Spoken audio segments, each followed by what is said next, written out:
जैसे आप रील देख रहे हैं तो आपका अटेंशन स्पैन इतना कम हो चुका है। ऐसा नहीं कि एक देखा आर्टिकल फिर फोन उठा लिया। तो जनरली अगर देखें तो 9 से 10 घंटे में पढ़ लेता है। बाहर कोई टूर्नामेंट के लिए इवन 8th क्लास में मैं पुणे गया था, जिससे एक्सपोजर बढ़ता है और कॉन्फिडेंस बिल्ड होता है सब में। सर असफलता नहीं कहूँगा, क्योंकि जो चीज़ आपके हाथ में होती है सफलता की जो है परिभाषा उससे दी जाती है। मेरे हाथ में था परीक्षा देना। सर अगर पहला रोल मॉडल मानूं जो परिवार में ही मैंने देखा, मेरे पिताजी रहे। उन्होंने एक ग्रुप बनाया था सर, कर्म योगी करके। सर मारवाड़ी भाषाओं मीठी जो है बोली। नमस्कार। कहते हैं जब आप मेहनत करते हैं तो सफलता अवश्य मिलती है। इस वक्त हमारे साथ हैं यूपीएससी का एग्जाम मंगलवार को आया था, यूपीएससी ने रिजल्ट जारी किया। उसमें राजस्थान के निवासी त्रिलोक सिंह को 20वीं रैंक हासिल हुई। त्रिलोक सिंह जी हमारे साथ हैं, खास मेहमान है। बहुत बहुत स्वागत है सर आपका, बहुत बहुत बधाई। धन्यवाद सर। इस सफलता के पीछे आप क्रेडिट किसको देना चाहते हैं? आपकी मेहनत को, पिताजी को, माताजी को, या आपके इंस्टीट्यूट को? लगभग सारे नाम तो आपने ले ही लिए, फिर भी मैं बता देता हूँ। जो भी सफलता का श्रेय है सर, इसमें काफी लोगों का जो है रोल रहा है। सबसे पहले मैं बात करूँ जो मेरे बड़े जीजा हैं, जिन्होंने मेरे को इस जर्नी से इंट्रोड्यूस करवाया। जब मैं राष्ट्रीय रक्षा अकादमी में असफल हो गया था, मेडिकली अनफिट हो गया था, तो प्रशासनिक सेवाओं की तरफ जो मेरा रुझान था, उसमें मेरे जीजा का एक बहुत अहम योगदान था। उसके बाद जब जो मार्गदर्शक होते हैं, जैसे अर्जुन को श्री कृष्ण ने पथ दिखाया था, वैसे ही जो मार्गदर्शन मुझे मिला, मैंने फाउंडेशन कोर्स ज्वाइन किया था स्प्रिंग बोर्ड में, और उसके बाद टेस्ट सीरीज भी दी मैंने उसके लिए। और मेरे पिताजी का जो अनुशासन है वो हमेशा से काम आया है, क्योंकि सर ये जर्नी जो है लंबी रही है काफी।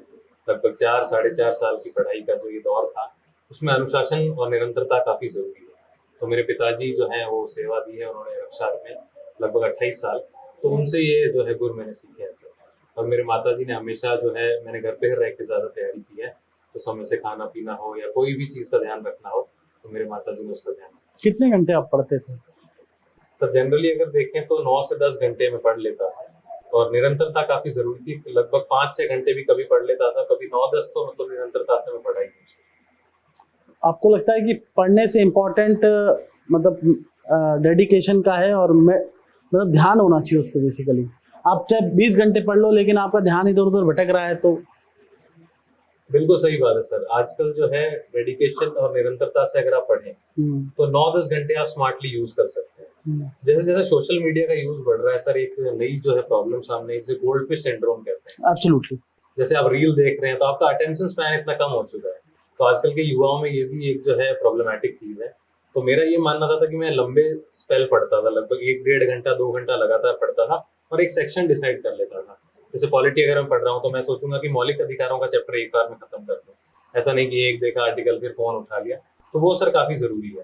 तो एफिशिएंसी आपकी अगर कम घंटों में भी आ रही है तो आपको सफलता मिल सकती है। तो आपको लगता है कि फोनोफोबिया असफलता का एक बड़ा कारण है? बिल्कुल सर, कह सकते हैं, क्योंकि आजकल के जो युवा हैं उन्हें समझ भी नहीं होती थी कि किस तरीके से सोशल मीडिया का जो है सकारात्मक इस्तेमाल करना है। तो इसमें फंस जाते हैं, और उन्हें लोग समझाते भी नहीं है, इतना बताते भी नहीं है कि कैसे इस चीज का सही इस्तेमाल करना है। ऐसे में ही सर मेंटर्स का रोल बहुत बढ़ जाता है। तो जो हमारे इंस्टीट्यूट में टीचर्स थे, उन्होंने हमेशा कहा है कि जो टेक्नोलॉजी का है सही इस्तेमाल कीजिए। स्प्रिंग बोर्ड में जैसे राजवीर सर हैं, लक्षिता मैम है, तो रिटर्न नोट्स पर ज्यादा ध्यान दिया जाता है। अगर आप स्प्रिंग बोर्ड के सारे नोट्स देखेंगे तो हैंड रिटन, तो उससे भी एक चीज हमें सीखने को मिलती है कि जितना आप लिख के अगर चीज को समझेंगे तो बेटर रिकॉर्ड होती है मेमोरी। तो ये भी सर जो है काफी सीखने को चीज है। तो आप मतलब बेसिकली फोन से दूर रहे, मतलब I mean social media and all? हाँ सर, जो एक्सट्रीम फॉर्म होता है कि भाई नोकिया का छोटा वाला हैंडसेट है, अच्छा। वो वाला सिस्टम तो नहीं था सर। स्मार्टफोन था पास में, पर उसमें लिमिटेड एप्स थे। इंस्टाग्राम नहीं था, ट्विटर में यूज नहीं करता था। आईडी जरूर थी, कभी क्रोम पे लिंक खोल के देख मतलब you have smartphone but you are using smartphone as an smartly? Yes sir, मतलब कैन बी सेड दैट। हाँ, मतलब आप स्मार्टफोन इनके पास था, लेकिन स्मार्टफोन का इस्तेमाल जो है स्मार्ट तरीके से कर रहे थे, मतलब अपने एजुकेशन में कर रहे थे। तो ये हमको सीखना चाहिए कि किस तरह से आप पढ़ाई करें। पढ़ाई में आप, इनका कहना है कि रील्स देखने लग जाएंगे तो आप रील्स ही देखते रहेंगे, तो ये फोबिया हो जाता है। वो आपके युवाओं को एक मार्गदर्शन देना चाह रहे हैं कि फोबिया नहीं होना चाहिए। आपका स्टडी कहाँ पे हुई? आप जोधपुर में, ओसिया में, कौन से गांव है आपका? ओसिया तहसील में भाकरी गांव है सर। अच्छा। करनोतों का गांव है। वीर दुर्गादास जी थे, वो हमारे वंशज थे। और सर प्रारंभिक शिक्षा की अगर मैं बात करूं तो सर दिल्ली में मेरा जन्म हुआ था, तो वहाँ पर धा नर्सरी करके स्कूल है, वहाँ से नर्सरी की पढ़ाई हुई। फिर फर्स्ट से लेकर 12th तक आर्मी पब्लिक स्कूल जोधपुर में मैंने पढ़ाई की है sir. Sir, I've seen several UPSC students. Those are going out of Rajasthan. I mean, they are going to Delhi, and some people are going to other states all. But आपने जोधपुर में रह के पढ़ाई की, इस अ बिग डील, मतलब ये बड़ी बात है। तो ये कैसे संभव हुआ?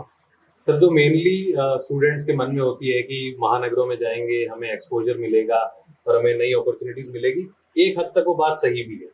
पर अगर देखें sir, being from an army background, हमेशा से एक एक्सपोजर मिला था। और क्योंकि जब पिताजी भी फौज में थे तो बड़े बड़े अफसर भी जो है उनसे मीटिंग रहती थी, पिताजी जब CHM की पोस्ट पे थे।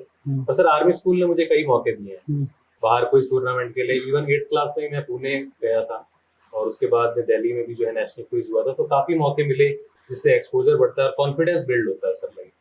त्रिलोक जी, आर्मी की बात आ गई, पिताजी आर्मी में थे, क्या पोस्ट थी पिताजी? सूबेदार से रिटायर्ड हुए। आर्मी के मेरे बहुत सारे मित्र हैं, उनके पिताजी वो बताते हैं कि पिताजी बहुत डांटते हैं, मतलब अनुशासन महत्वपूर्ण है आर्मी के। तो आपके पिताजी ने कभी ऐसा डांटा और वो पूरे दिन आप सोए नहीं हो रात भर, ऐसा भी कोई इंसिडेंट हुआ है क्या आपके साथ कभी? या पापा ने डांटा उससे आप सुधर गए हो? पिताजी का हमेशा से एक सॉफ्ट नेचर रहा है। नहीं, आर्मी वालों को सॉफ्ट रहता नहीं है वैसे। पिताजी एक तरीके से मतलब एक्सेप्शन कहे जा सकते हैं इसमें, क्योंकि मुझे याद है 3rd 4th में लास्ट टाइम कभी डांटा होगा और उसके बाद मतलब एक अलग तरीके से चीज को बताने की कोशिश करते हैं। अच्छा, मम्मी सख्त है बल्कि उल्टा है? मम्मी ज्यादा सख्त है, जैसे बाहर ज्यादा खेलने नहीं देती थी। और मतलब पिताजी का हमेशा रहा है कि मैं इसकी साइड थोड़ा लिखता हूँ। गेम्स क्या पसंद है आपको? बास्केटबॉल खेलना सर काफी पसंद है। अच्छा, हाइट इसलिए लंबी हो गई क्या? हाइट कितनी है आपकी? सर लगभग 6 फुट के आसपास, 182 सेंटीमीटर। ये भी अच्छी है। तो फिर एनडीए में क्लियर कैसे नहीं हुआ? सर ये एक मेडिकल इशू था सर, क्या? एनाटॉमिकल इशू था, एसिमेट्रिकल चेस्ट कॉल कहते हैं इसको। अच्छा। इसमें जो चेस्ट की बोन है सर थोड़ी सी ऊपर है, उसकी वजह से जो है रक्षा की सेवाओं में ये जो उनकी रूल बुक है उसमें सर ये अनफिट है। तो एनडीए में असफल हुआ, जब बड़ा दुख हुआ होगा? सर असफलता नहीं कहूंगा, क्योंकि जो चीज आपके हाथ में होती है सफलता की जो है परिभाषा उससे दी जाती है। मेरे हाथ में था परीक्षा देना, फिर साक्षात्कार में मैं उत्तीर्ण हुआ। तो जो मेडिकल है, मेरे शरीर में कुछ ऐसी चीज है वो मेरे हाथ में नहीं है। तो निराशा तो हुई थी सर, क्योंकि बचपन से ये सपना संजोया था। और उसके बाद जो है फिर से उठ के जो है प्रशासनिक सेवाओं की तैयारी की और आज आपके सामने है। नहीं तो उठ के तो खड़े हो गए आप। युवाओं को क्या संदेश देना जाएंगे? सर युवाओं को यही संदेश देना चाहूंगा कि जो भी आपने लक्ष्य तय किया है उसके लिए निरंतर जो है आपको प्रयास करते रहना है। और जो भी चीज में आप अच्छे हैं, मैं ऐसा नहीं कहूंगा कि सिर्फ पढ़ाई कीजिए या कल से ही प्रशासनिक सेवा की तैयारी शुरू कर दीजिए। जिस चीज में आपकी स्किल है उसमें आपको पर अच्छे से करना है। ऐसा नहीं कि उसमें आपने अपने आप पर विश्वास खो दिया, किसी दूसरी चीज पर आप शिफ्ट कर रहे हो। निरंतरता रखिए और बैकअप ऑप्शन हमेशा रखना चाहिए। मध्यम वर्गीय जो परिवार है उसमें काफी जरूरी हो जाता है। तो ये सारी चीजें जो है ये संदेश में देना। Sir, I have seen several student, UPSC student, they are मतलब इंटरव्यू क्रैक करना बहुत डिफिकल्ट होता है। जब इंटरव्यू में आदमी जाता है तो सबसे कहते हैं कि यूपीएससी का इंटरव्यू मतलब बहुत डिफरेंट है, तो उसको कैसे क्लियर किया आपने? सर अगर देखा जाए तो क्या किस तरह से प्रिपरेशन की? सर जो यूपीएससी का साक्षात्कार है वो लगभग 25 से 30 मिनट तक चलता है। वही अगर आप जो भी रक्षा के साक्षात्कार देखेंगे, रक्षा सेवाओं के 5 दिन का प्रोसेस होता है सर। तो उससे जब निकल कर आए थे तो वो एक अनुभव था मेरे पास। साथ ही सर यूपीएससी साक्षात्कार की तैयारी के लिए जो है मॉक इंटरव्यूज दिए मैंने 8 से 9, अपने दोस्तों के साथ डिस्कशन करता था। और जो भी करंट अफेयर्स के टॉपिक्स हैं या जो मैंने अपने डैप फॉर्म में एंट्रीज फिल की थी सर, उसको मैंने काफी अच्छे से प्रिपेयर किया। क्या की प्रिपरेशन की? सर डिटेल्ड एप्लीकेशन फॉर्म में जो चीजें थी उन पर मैंने काफी अच्छे से विश्लेषण किया। कहते हैं कुछ यूपीएससी में अनोखे सवाल भी पूछे जाते हैं। बिल्कुल सर, कि जैसे आप किस रास्ते से जाके आए, कितनी सीढ़ियां चढ़ी, ऐसा भी कुछ था क्या?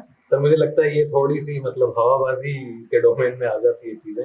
हाँ। क्योंकि कहूंगा अतरंगी चीजें पूछी जाती हैं जरूर। हाँ। अतरंगी नहीं सर, ये तो आपके माइंड का है। आप किस स्ट्रीट से आए, किस गली से आए, कितनी गली मुड़ी आप? Sir presence of mind check करने के लिए और भी कई तरह के सवाल पूछे जाते हैं। जैसे मेरे से एक सवाल पूछा था कि आप लाइव स्पोर्ट्स अगर देखते हैं तो मुझे बताइए, ओलंपिक्स में वॉकिंग का एक इवेंट होता है सर, तेज तेज आपने देखा होगा चलते हुए, एक रनिंग का इवेंट होता है।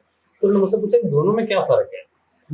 तो इससे वो देखना चाहते थे कि अगर आप लाइव स्पोर्ट सच में देखते हो कि नहीं, आपकी इंटीग्रिटी की जो वैल्यू है वो चेक हो रही थी। तो ये सवाल मुझे सर काफी इंटरेस्टिंग। लाइव स्पोर्ट्स क्या देखते हो आप? पसंद क्या देखते हो? टेनिस और कबड्डी ज्यादा देखते हो। टेनिस आप खेलते भी हैं? टेनिस नहीं सर, टेनिस खेलने का मौका नहीं मिला है क्योंकि जोधपुर में ऐसी फैसिलिटी नहीं थी, और थी भी थी तो सर समय का अभाव था। अब तो सांप बन जाएंगे, अब खेल लेंगे ना? बिल्कुल सर। हाँ? अब जो है सर्विसेज क्लब वगैरह में मौका मिलेगा तो जरूर सर। हाँ, सांप बनेंगे तो सांप खेलेंगे। हमें उम्मीद है कि आप एक अच्छे सांप बनेंगे, क्योंकि कहा जाता है कि ब्यूरोक्रेसी में अच्छे लोग आने चाहिए, और आप जैसे स्मार्ट और अच्छे लोग और राजस्थान के लोग, राजस्थान की माटी में वो खुशबू है, वो राजस्थान की जो जिस तरह से आप आते हैं जोधपुर से, वहाँ आसपास के मेवाड़ की जो धरती है उसके बारे में कहा जाता है महाराणा प्रताप की धरती है और शूरवीरों की धरती है राजस्थान। तो और उम्मीद है कि हमारा जो शूरवीर है, हमारा राजस्थान की मिट्टी का जो लाल है, वो बहुत आगे नाम रोशन करेगा राजस्थान का। एक अंतिम सवाल सर, कि आप अपना रोल मॉडल किसे मानते हैं? सर अगर पहला रोल मॉडल मानूं जो परिवार में ही मैंने देखा, मेरे पिताजी रहे और जो उन्होंने सेवा दी देश के लिए 28 साल, उसके बाद 11-12 साल वो महात्मा गांधी अस्पताल में भी अभी सिक्योरिटी ऑफिसर हैं। तो उन्होंने हमेशा सेवा का भाव दिखाया है लोगों के लिए और वो चीज़ ने मुझे काफ़ी प्रेरित किया। सर अगर प्रशासन की फील्ड में मैं देखूं तो राजस्थान से कई ऐसे अफसर हुए हैं जिन्होंने प्रेरित किया है, मिट्टी से जुड़े हुए हैं। बताओ नाम। जैसे प्रकाश जी हैं, प्रकाश जी राजपुरोहित हैं, और अपने जितेंद्र सोनी जी हैं और गौरव अग्रवाल सर जी हैं। उनसे अभी 2-3 दिन पहले ही मेरी मुलाकात हुई थी। तो किससे पुराना टच में थे आप जब तैयारी कर रहे थे? किसी अधिकारी ने आपको मार्गदर्शन दिया, मतलब किसी आईएएस ने, आईपीएस ने? क्योंकि अधिकारी जो होते हैं उनके पास समय का हमेशा अभाव, फिर भी कोई सर एक अभिषेक जी करके हैं, 8वीं उनकी रैंक आई थी 2020 में, एमपी काडर में है अभी वो। उन्होंने एक ग्रुप बनाया था सर, कर्मयोगी करके। अच्छा। तो वहाँ उस पर मैं जुड़ा हुआ था और उन्होंने इंटरव्यू में भी गाइडेंस दी। महेश भागवत सर हैं, एडीजीपी हैं अभी तेलंगाना में, आईपीएस हैं, उन्होंने इंटरव्यू गाइडेंस में सर हेल्प की थी। अच्छा, तो मतलब ये आप और अपना आइडियल किसे मानते हैं? आइडियल जो मतलब पॉलिटिकली आइडियल सोच लीजिए, आइडियल किसे मानते हैं? सर अगर सेवा भाव से देखा जाए तो जो भी प्रेरणा से सेवा दे रहे हैं, जो भी आईएएस अधिकारी हैं, जो मैंने देखा है आईपीएस अधिकारी, जैसे जोधपुर में एक आईपीएस आईएएस धर्मेंद्र यादव जी, या फिर हम नवनीत सिकेरा जी की बात करते हैं, वहीं आईएएस में भी हम देखते हैं कई लोगों ने निस्वार्थ सेवा की है। गंगा सिंह जी राजपुरोहित हैं जो 33वीं रैंक की राजस्थान से, वो निस्वार्थ अपनी सेवा कर रहे हैं। ऐसे कई एग्जाम्पल। आप एक सेना के जवान के पुत्र हैं और आईएएस तो बन गए, लेकिन एक सैनिक परिवार के होने के नाते ये जो पहलगांव में जो घटना हुई, इसको किस तरह से देखते हैं? क्योंकि ये इसलिए पूछ रहा हूँ क्योंकि ये सभी परिवारों से जुड़ी हुई, खासतौर पे सेना के परिवार का जो व्यक्ति होता है उसमें उसको एक ज़्यादा उसकी जिम्मेदारी बनती है। सर जो आतंकवाद की समस्या है वो हमेशा से ही जो है एक शांति के पथ में कांटा रहा है जम्मू कश्मीर के, अगर हम कंटेक्स्ट में देखें।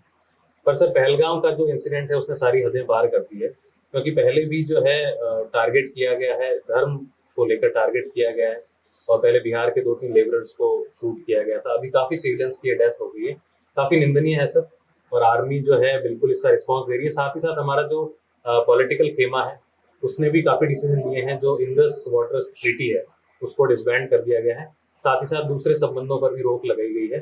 पर मैं चाहता हूँ सर एक स्ट्रॉन्ग मिलिट्री एक्शन जो है ज़रूर होना चाहिए, जिससे एक मैसेज जाए कि ये आतंकवाद जो है एक बड़ी समस्या बन रही है। और सर लॉन्ग लास्टिंग जो है शांति, उसके लिए आतंकवाद को जो है जड़ से मिटाना बहुत जरूरी है। तो लोग जी कभी सेना में जाने की मन में था कि सेना में जाऊं, सेना का अफसर बनूं? बिल्कुल था सर, पर अब मौका नहीं मिला। मैंने अभी बात की थी जो था सेना में जाने का। एयरफोर्स सर मैंने पायलट का टेस्ट भी क्लियर किया था, उसे सीपीएसएस कहा जाता है। हाँ। और मेरी 232वीं रैंक भी थी सर एनडीए में। तो पर मौका नहीं मिला अनफॉर्चुनेटली, मेडिकल कंडीशन की वजह से। बस यही कारण था? हाँ सर बस। तो पिताजी ने प्रेरणा दी थी सेना में जाने के लिए या खुद ही? हाँ सर, पिताजी की वजह से ही शुरू से कैंट एरिया में रहे थे। अच्छा, आप भी कैंट एरिया में, माहौल वही रहा, स्कूल भी वैसा ही रहा? हाँ जी। चलिए अंतिम सवाल, क्या खाना क्या पसंद है और घूमना कहाँ पसंद है?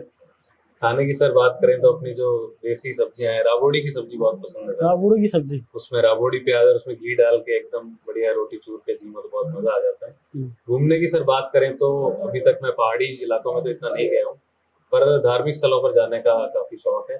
साथ ही साथ जैसलमेर भी गया था मैं कुछ दिन पहले। सर मैं पुणे गया था जब पहले, तो वहाँ के मैंने नर्मदा का जो उद्गम स्थल देखा था, जबलपुर जब गया था। तो ऐसी जगहों भी देखने का मन है, अभी समय भी है, तो जरूर मैं कोशिश करूंगा कि उन्हें विजिट करूं। ठाकुर कहीं कहना हो राजस्थानी भाषा के विषय में? सर मारवाड़ी भाषाओं मीठी जो है बोली, मतलब पूरे देश में कहीं पूरी दुनिया में जगी मुश्किल है काफी जो हुई। और मैं चाहूँ सर मारवाड़ी भाषा ने रिकॉग्निशन जो है मिलनी चाहिए, और जो काफी प्रयास चल भी रही है। और सर हृदय रे बहुत करीब है भाषा, और हमारे तो बचपन हुई घर में मारवाड़ी भाषा ज्यादा चाल चलन हो। और मैं चाहूँ कि अब मैंने मौका भी मिलियो है, पद भी मिलियो है, पटल भी मिलियो है, तो मैं कोशिश करूँ साइंड भाषा ने जितना हो सके आगे बढ़ाऊँ। तो ये थे तिलोक जी जिन्होंने खास बातचीत की। यूपीएससी में इनको 20वीं रैंक हासिल हुए हैं। हम इनके उज्जवल भविष्य की कामना करते हैं। और इन्होंने कहा कि मारवाड़ी भाषा को, जो राजस्थानी भाषा है, उनको रिकॉग्नाइज मिलना चाहिए। साथ ही इन्होंने बताया कि आप अगर यूपीएससी की तैयारी कर रहे हैं तो किस तरह से तैयारी करें, क्या आपका इतना ज़्यादा प्रेशर लेके नहीं करना और आसानी से आप पास कर सकते हैं और ज़्यादा बहानागरों में जाने की ज़रूरत नहीं है। आप अगर आप में जज्बा है तो आप अपने होम क्षेत्र में जहां आप रहते हैं वहां पर भी यूपीएससी का एग्ज़ाम क्लियर कर सकते हैं। राम राम साहब।